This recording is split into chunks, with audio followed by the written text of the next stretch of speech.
Hi everyone, Alistair Davies here. Welcome back to my YouTube channel. Today's video or lesson is all about slice-proof golf. So I'm going to talk you through the key element in getting rid of a slice shot. Now, just so we're all clear what a slice shot is, a slice shot will start left of target for a right-hand golfer, curve to the right and finish right of target. So it has curvature on the ball. So we're really looking at reducing that left to right curvature. And the stuff I'm going to give you today is going to guarantee you see improvements in this area of the golf game. If you are a new viewer, please consider following or subscribing. I post videos every week on a variety of subjects, all designed to help you and your golf lower your scores. And make sure you chat to me as well. Tell me what videos you want to see from me in the future, and I'll make sure then the channel goes down the direction that's going to make you want to see more videos. Keep watching to learn how.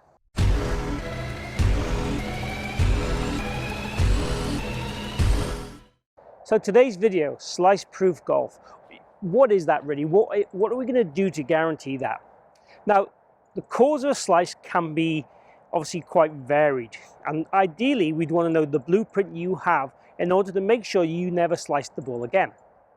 But from a science point of view and from a factual point of view, what we know is the club face is open at contact to produce a slice golf shot. So the club face at contact is pointing to the right for a right-handed golfer. The club face is going to be open. That is scientifically correct. It cannot be anything else to produce that ball flight.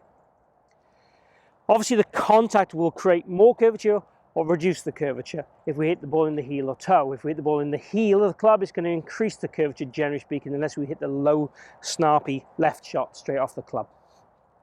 So we know at contact this club face is opening and is open to create that slice shot.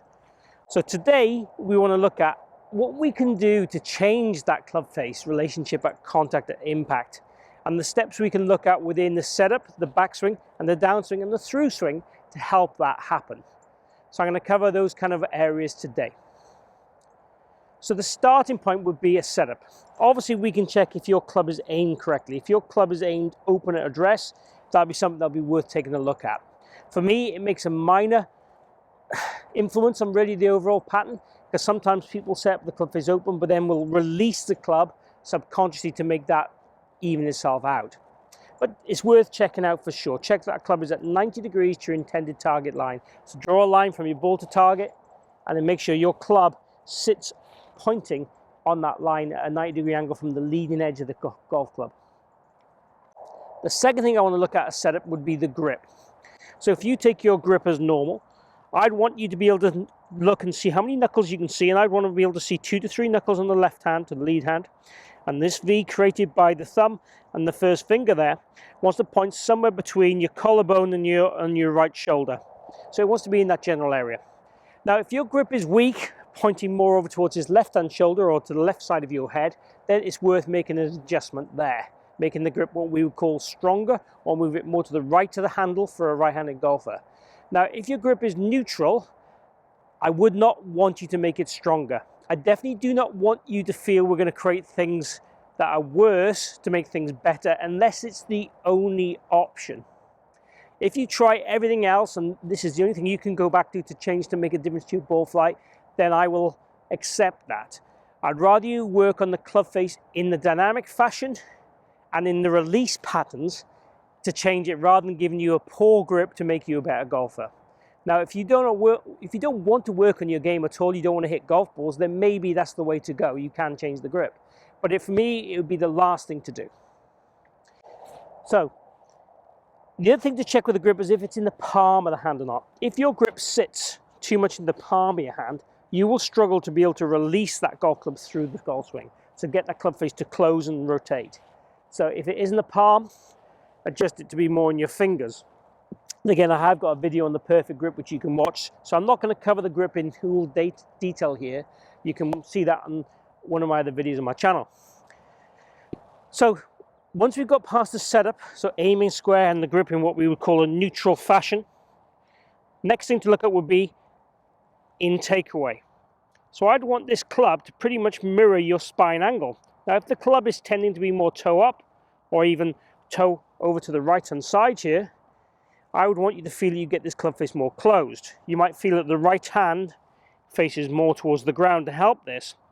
If you notice here, I've got a T-peg coming out of a sweatband in my arm. Now this is mostly for the downswing, but if I wanted to point this T-peg more to the ground, that club face closes more. So again, depending on how you learn, you can stick a T-peg into your glove, on your arm, or onto the club head. And you can look at where these point. But certainly what we're looking to encourage you is have this club face in a stronger position rather than the weaker position if you're a slicer of the golf ball. Then as we work it from here to the top of the swing, again, I want to feel, if anything, the club face is kind of parallel to your lead arm, or if anything, more towards the sky. Now, more towards the sky is definitely going more closed. So if it's parallel to your lead arm, I'm pretty happy with that, again, because it's square. Again, we're trying to stop the club face opening. If we're going to encourage it to be more closed, that's probably going to help you, certainly from a short-term perspective, but let's at least get it square. And as we look at that to the top of the backswing, also look at our lead wrist. Now, lead wrist wants to be flat. If it's too cupped, that's going to open the face. If it's very bowed, that's going to make the face go much stronger, much more closed, like a Jon Rahm, for example. But Jon Rahm has a weak grip, so he has a flatter or more bowed wrist at the top. The face won't be as closed. So it's all about the compensations and matches up, for sure. So once we've got that at the top of the swing, let's just take another tee and put it in the glove. So just put it in the Velcro part of the glove here, so it sits in there. Again, at the top of the swing, that wants to be pointing up to the top, up to the sky. As we come down, feel that this T-peg almost goes back towards this camera. This one's going to be pointing out almost to this camera. So what we're doing there is creating what we call wrist flexion, bowing that wrist and again closing that club face. And as we go to the golf ball, we're trying to keep that position as long as we can. But you will notice this T-peg is rotating from, say, an angle over here, let's call it 45 degrees, to much more 0 at the camera. Okay, so it's working and it's rotating, rotating, rotating. And again, you see the glove one is rotated also. And as we go through the golf ball, they continue to rotate. And now they're pointing much more towards my golf bag. And if we wanted to overdo this again to make the face really shut down, they point more towards the floor and my golf bag. So we really want to feel the T-peg's back to the camera, the T-peg's more towards the golf ball, the T-peg's more towards my golf bag, and if we wanted to overdo it, more towards the floor. Now, if I did that to that extreme level, I would definitely go ahead and hook this shot. Well, I might well try and hit one of those for you to show you that to start with. If you've been a slicer, hitting a hook is definitely the best way to feel a change. So on the practice ground, if we can get you hitting solid hooks and reduce the amount of curvature from right to left now instead of left to right, that'd be the way to go. But please bear in mind, obviously, if you step onto the golf course, it's very difficult to produce a drill type swing. So the chances of you producing the same swing you would from the practice ground to the golf course is going to be slim. So we want to do reps on the practice ground so it naturally happens on the golf course. That'd be my take on it. So let's try and go through that again. So we're going T-pegs to the ground, T-pegs to the sky, T-pegs more or less to the ground and back, T-pegs to the ground and through. So doing all those things, this golf ball should be a low hook, okay? Especially compared to my normal pattern of movement where I'd normally hit a little bit of a draw with an iron shot. So if I sliced the ball, I probably would hit it straighter. I might reduce the amount of slice. I might even start to hit it straight left. Slicers will also tend to have a path that goes to the left. So in working this club face into a stronger position, the chances are the ball will start to go straight left or even start left and go left. Again, this is the first great step to changing your slice and slice-proof golf.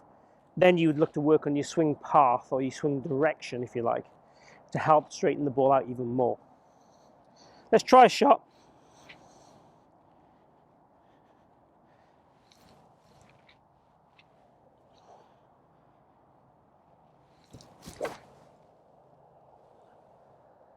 So a little bit shallow, that one, didn't take much of a divot. The ball drew, finished left the target, so it'd become a hook, classification-wise. But the ball curved right to left. The strike wasn't perfect, but I was definitely trying to feel there I had that club face working in that much more closed fashion. And definitely from the ball flight, I did that.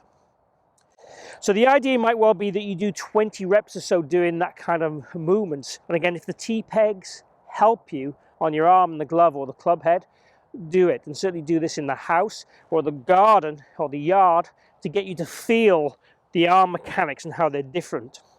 We're certainly feeling more supination with this lead arm. We certainly feel there's more rotation, supination with the lead wrist.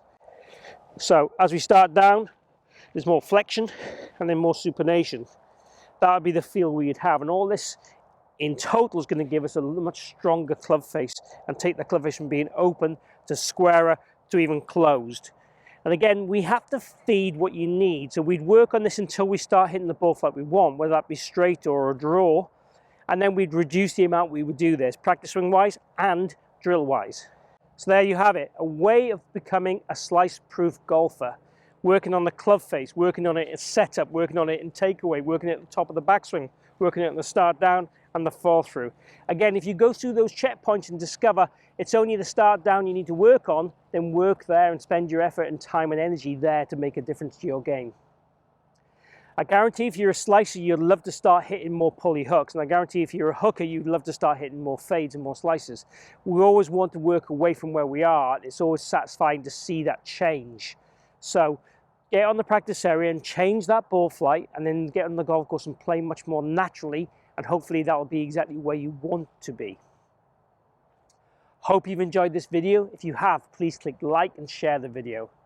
Also, I'd like to invite you to chat down below, ask me any questions, also request any videos you'd like to see in the future. Lastly, if you haven't already subscribed or followed me, I'd love to get you on my channel. I'd like to get you to be part of my channel and make sure this channel becomes a little bit about what you want, because then it'll become more successful. So please follow or subscribe. So thank you for tuning in today. Thank you for watching, and hopefully see you again here soon.